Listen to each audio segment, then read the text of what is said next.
Sometimes gamers take on tasks that are insane. Things that you would never expect people to even think of doing, let alone accomplish. Hi folks, it's Falcon, and today on GameRanks, 10 monumental tasks players did in video games. Starting off with number 10, fans translated every single Native American line of dialogue in Assassin's Creed Valhalla. Now, these were fans that worked with experts in the dialogue used in the Vinland part of Assassin's Creed Valhalla. At one point in the game, Eivor goes to Vinland, which is coastal North America, an area that's being obviously colonized. And rather than translate the language that these characters use, they allow you to be completely in the dark as to what they're saying, which is exactly what would happen if you were somebody who went into a new country and couldn't understand anybody. You don't get like a translation underneath them so you understand what's going on. And for that reason, it's actually a very authentic feeling interaction.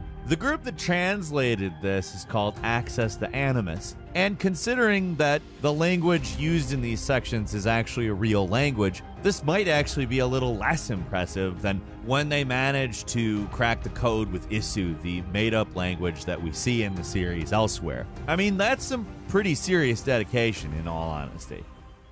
At number 9, a StarCraft player by the name of Cyril made StarCraft history after not only being the very first non-Korean StarCraft finalist, but also the first non-Korean to win it. Now, this isn't to say something like Koreans are just automatically better at this game. It's that the league has been primarily dominated by that country, literally for 20 years. The country takes the game very seriously. There is a cottage industry around StarCraft in Korea, and there's a lot of reasons why that country has dominated it for so long. To not only become a finalist, but win it, the grand final of StarCraft, you really have to dedicate a massive amount of time. And I think that he needs to be lauded for the amount of dedication that this would take. Good for you, man. Nothing against Korea or Koreans. Obviously, their skill level is incredibly high, but sometimes it's nice to see somebody else get a shot at something, you know? At number 8, a player by the name of Jay in Skyrim decided that they wanted to kill absolutely everything in Skyrim. Now, keeping in mind that the game itself is now about 10 years old, a fresh challenge is interesting. Now, keeping in mind in Skyrim that a lot of things respawn, like, for instance, various NPCs take a couple of days and then they respawn when you re-enter an area, which, to be frank, is actually the exploit that was used here. Jay in Skyrim actually planned a route along the map which did not repeat visits to any certain area so that nobody would ever respawn, and racked up a kill tally of over 2,200 people and over 2,400 animals, creatures, and other non-human beings. This is, if not every single thing in the game killed, probably pretty close. That is a huge kill count in Skyrim. For how action-oriented the game can actually be, you don't kill thousands of things in that game. A lot of it is spent exploring and tracking stuff down, meeting with people, etc. And a lot of the killing is done in fairly confined situations. So, I don't know if I would say good on you, Jay in Skyrim. It's kind of evil to kill everything, but impressive. At number 7, a couple of guys did some pretty insane stuff in Grand Theft Auto. The first guy I want to mention is a player by the name of Unnamed, very clever, sir, who finished the entire single-player storyline in 9 hours and did not take a single hit. Now, in order to ensure that he never took even a single hit, he installed a mod that would kill him instantaneously if he took any damage whatsoever. Now, the most interesting part about this is it actually took him 48 attempts. Just absolute dedication and a hell of an accomplishment. Another Twitch streamer by the name of Dark Viper AU spent around 33 hours beating a single mission without killing anyone in Grand Theft Auto 5. And he didn't just do like a little one. He picked one of the very large heists where it's so easy to rack up a huge kill count. And obviously it took him forever. In all seriousness, Dark Viper AU, that's amazing. At number 6, a gamer went the extra mile in terms of catching all the Pokemon. They didn't just catch all of the Pokemon, they caught all of the shiny Pokemon. So even catching one shiny Pokemon is a rare thing. You don't just get a ton of that happening. So when a trainer by the name of Cuden shared their shiny collection on the Pokemon Home app, people were like, "Are you kidding me?" This guy had 1,312 shiny Pokemon. It would probably take millions of Pokemon encounters to get all of the shiny Pokemon across all of the games. But that's exactly what he did. A lot of people weren't even sure that this was something that was like physically possible. So to see somebody who's actually done it is insane. Like, this person has played so much Pokemon that it's actually hard to believe.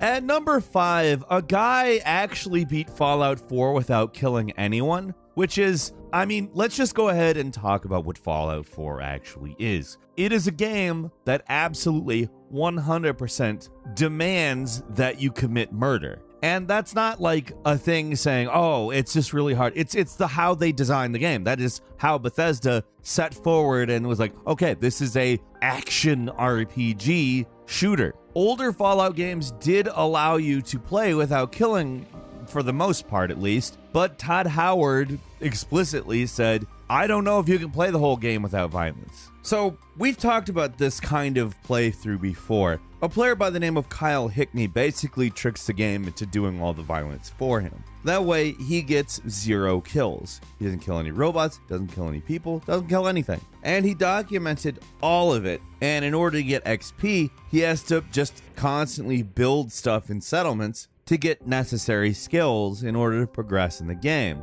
It's all honestly really clever, and he did it on survival. At number 4, we are talking the exact opposite. A guy who spent several months killing absolutely everyone in Fallout 3. Now, in Fallout 3, you do have an easier time doing a no violence run. But a guy by the name of Many a True Nerd was like, you know what? I'm killing absolutely everybody in the entire game. Now, thing is, there are a lot of characters in Fallout 3 which you can't kill. I mean, if you want the story to progress, anyways. The way that Many a True Nerd put it, he said, I wanted to see how far the plot could stretch. How would the game respond to me intentionally trying to break the plot by constantly attacking people it really wants me to be friends with? There's also some interesting things in the game that Many a True Nerd manages to reveal, like the fact that when one of the characters wants to pay respects to another character, if you chop up the body, the part that matters to that character is in fact the torso. Yeah, and there's just tons of stuff like this during the course of the playthrough.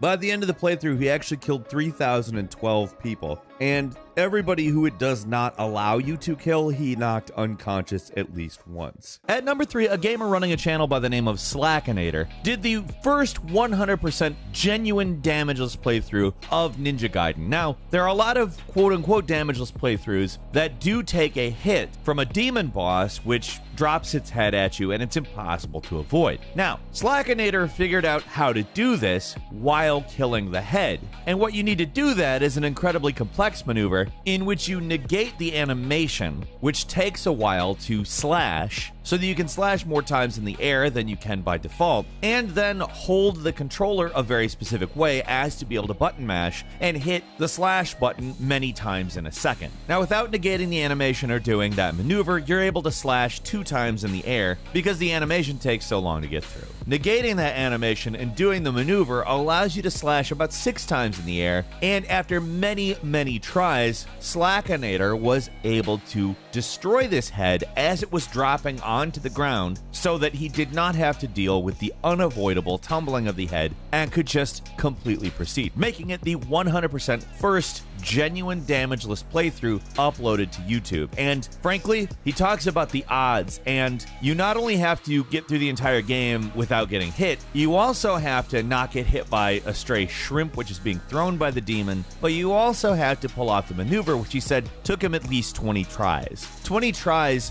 while doing all of that other stuff. Like, there's elements of luck involved and elements of skill, and Slackinator pulled off all of it.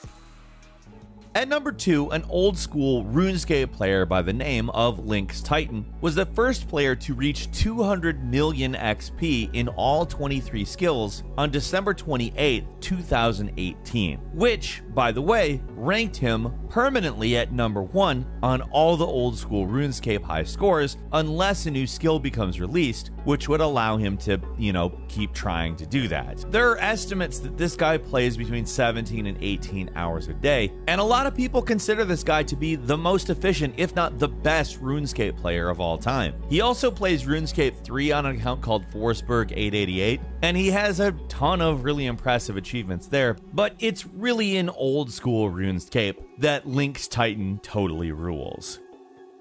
And finally, at number 1, yep, it's another many a true nerd accomplishment. So Fallout 3 is a really hard game, and although, yes, this guy knows what he's talking about when it comes to Fallout games, what he decided to do was really an intense undertaking. Many a true nerd decided he was going to beat Fallout 3 without healing a single time. Now, that didn't just mean not healing, it meant not having radiation treatments, and it especially meant never having companions. It's just really interesting watching this. Obviously, he planned it very intricately, because, you start off being very tolerant of, some characters that are not the best, to avoid taking even small amounts of damage in the beginning of the game. There's also knowing when power armor is actually useful compared to combat armor. Just making lots of small choices like that just make this a really interesting playthrough. I haven't watched the whole thing, but I have watched a pretty fair amount of it. And if there's one thing many a true gamer knows, it's Fallout. That's all for today. Let us know what you think. Leave us a comment. If you like this video, click like. If you're not subscribed, now's a great time to do so. We upload brand new videos every day of the week. Best way to see them first is, of course, a subscription, so click subscribe. Don't forget to enable all notifications. And as always, we thank you very much for watching this video. I'm Falcon. You can follow me on Twitter at Falcon Hero. We'll see you next time right here on GameRanks.